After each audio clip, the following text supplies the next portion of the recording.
Good morning, everyone. Welcome. My name is Menachem Creditor. It's my honor to serve as scholar in residence and rabbi for UJA Federation of New York. We bring you Torah and music, blessing, and community every weekday. We've been doing so since March 18th, 2020. Today it is Wednesday, December 4th, 2024. That's more than 4.5 years of finding each other and saying good morning to each other every single day. Benzi, it's good to see you. Penny, thank you. It's broadcast 1,189. It is day 425 of the war. It's good to see all of you. Joy, it's good to see you. Anava, welcome. Rosa and Ellen, Arlene, it's good to see you. Debbie and Peter, sending love all over the world to wherever we are. Cecile, Boker Tov, Hineni, you and me both. Michelle and Ron, Timothy, Boker Tov. Let's see who else is joining us. We'll sing a bracha and we'll learn some Torah today. Linda, it's good to see you. Tziona, it is a post-surgical night, last night for you. I hope everything went well. I'm sorry you didn't sleep, but I hope that you are healing. Refuah shlema to you. Barbara and Debbie, Roberta and Carl, Jack, sending love to Columbus. Marilyn and Jonathan, Haley and Deborah, Natalie, good morning. Hi Susie, sending love to Toronto. Barry and Linda, Lydia and Susan, Anya, good morning. All right, friends, let's take a breath. We're going to sing. We're going to learn. It's good to see you, Lisa. Hi, Joyce. Andrew, Debbie, good to see you.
Good to see all of you, friends. I want to dedicate today's Torah again to the memory of Omer Nutra, a young man who we memorialized yesterday at Midway Jewish Center on Long Island in New York with his parents, Ronen and Orna, with his brother Daniel. Daniel was wearing Omer's jacket, and we and thousands and thousands and thousands of others were in attendance, virtually, physically. And I pray, friends, that we carry the torch that is alive in the eyes of his family and in his eyes as we will look at him for the rest of our lives, knowing that the only way for us to answer this terrible grief and loss is by loving more passionately, by building more and more and more love into the world. And so I want to invite you to think of a way, even before we share any Torah today, for you to amplify the love that is within you. Nothing has the right nor power to shut down the light in our eyes. And I hope that you will double down on your commitment to your own health, to your capacity for love, to friendship, to sharing, to family, to community, and to building a beloved community. I also want to offer my gratitude to Reverend Lee Trollinger. Some of us know him. He is a Baptist leader here in White Plains, and he is a beacon of beauty and hope and life and love. And he and I traveled together to Israel a few years ago, where on Mount Beatitudes, where Jesus gave his famous speech, "Blessed are the meek." I didn't know what glory I was inviting into the air, but I asked Reverend Trollinger on the first day we knew each other to recite that homily on that mountain. And from that moment, and for the rest of our lives, I call him my brother. He convened some of us yesterday for a conversation about building a stronger network of faith here in Westchester. And I told him I was coming and that I really needed a hug. And he gave me such a hug. And through that hug, he was giving all of us a hug. I hope you feel it. I hope if you know him, you thank him for that hug. And I hope that you, friends, remain open to the possibilities of a beloved community, of course, within and also potentially beyond the Jewish community.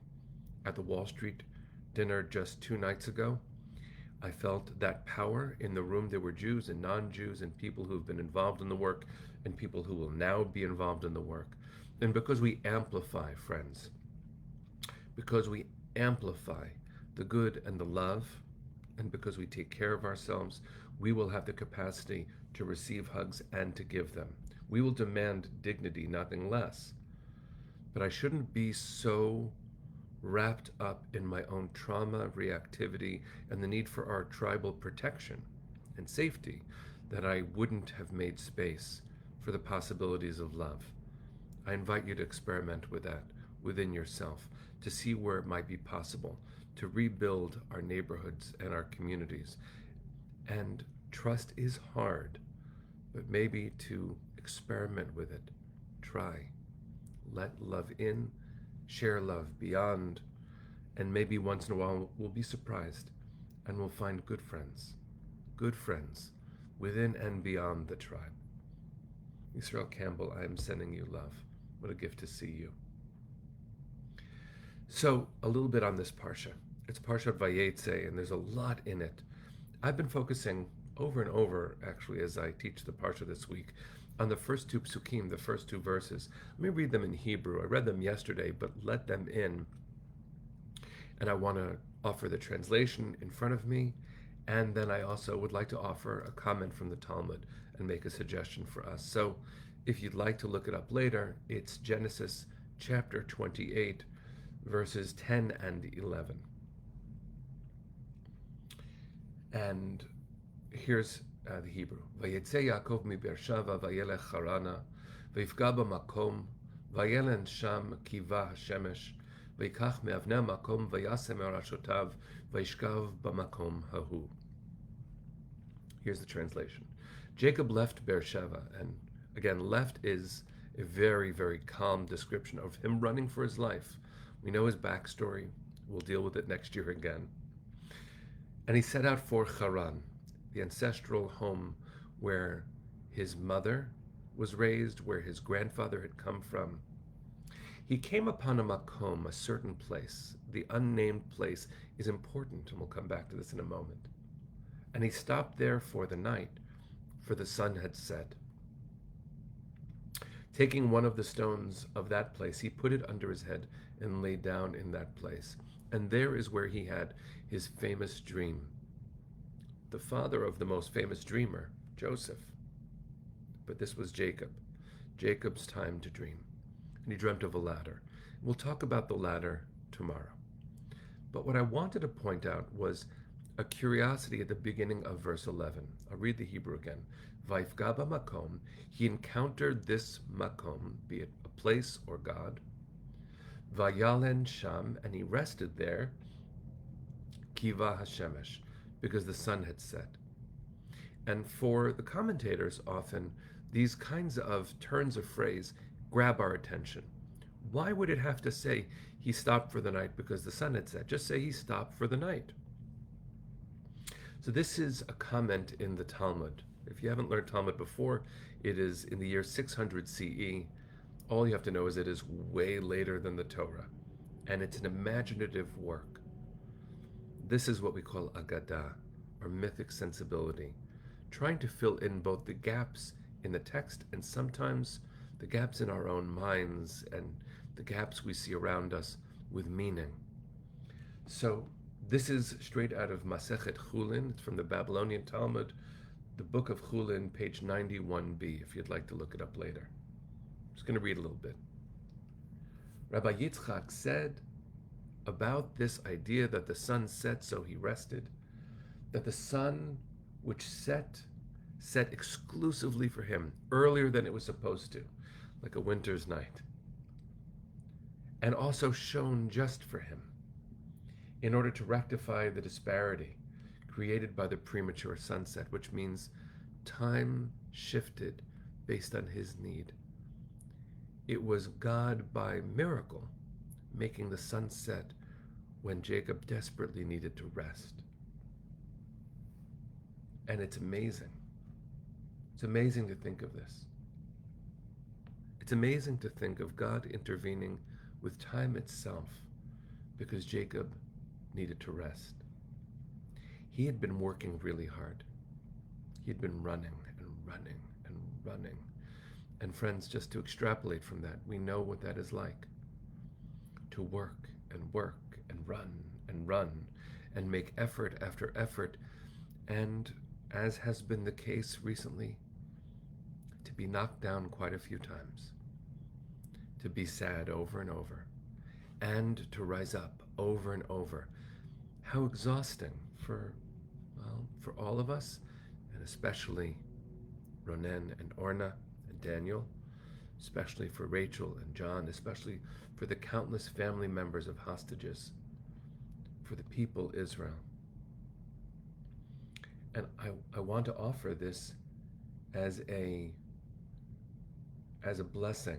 And of course, Shari, the question that you're asking is a profound one, just to repeat it.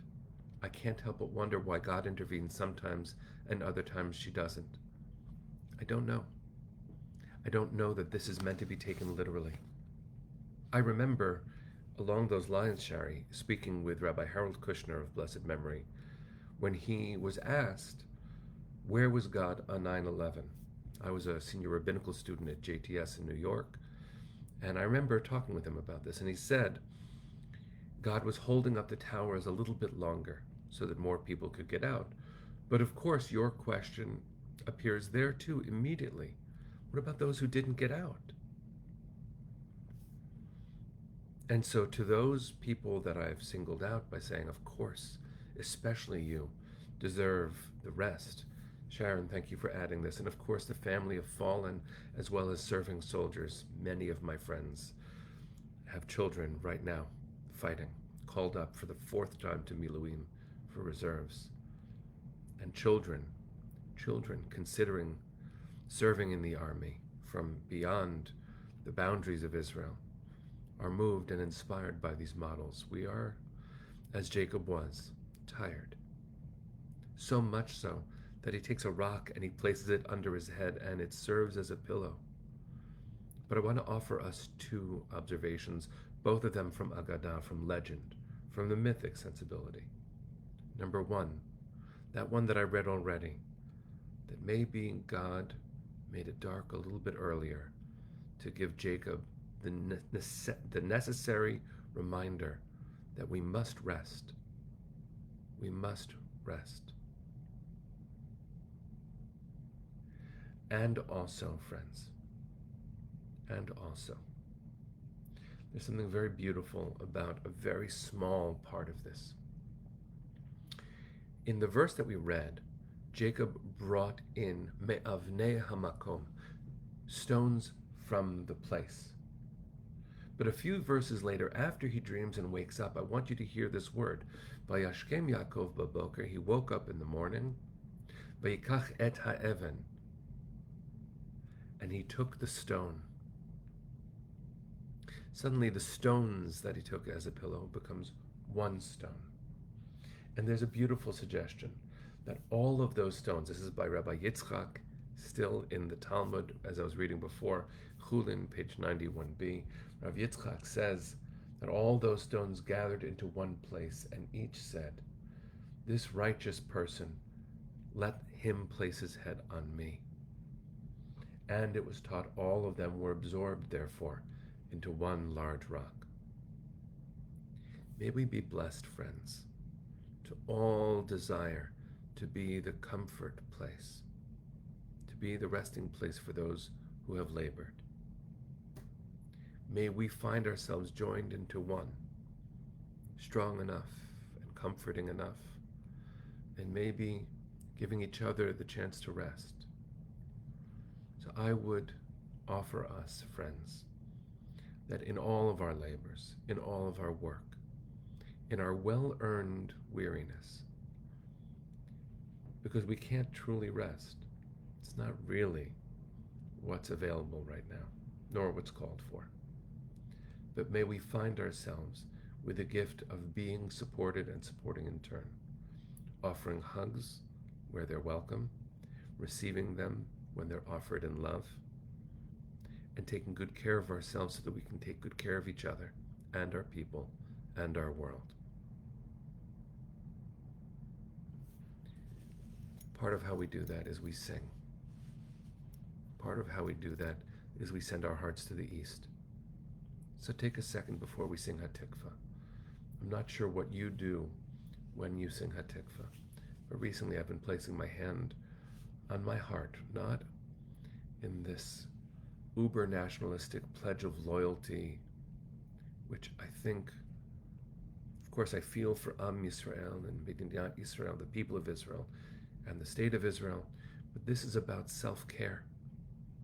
Maybe it's all of those things at once.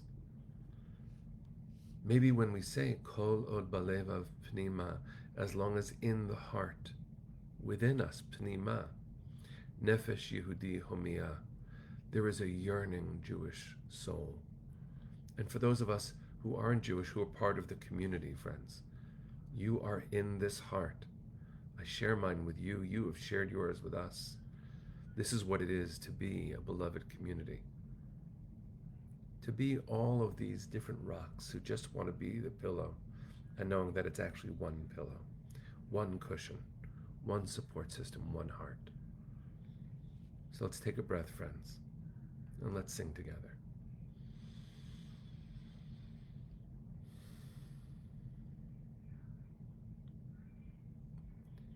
Kol od balevav pnima, nefesh Yehudi homia, ulefatei mizrach kadima, ayin letzion Sophia, od lo avda tikvateinu, hatikva bat shnot alpayim, liot am chofshi be'artzeinu, Eretz Zion v'Yerushalayim, liot am chofshi be'artzeinu,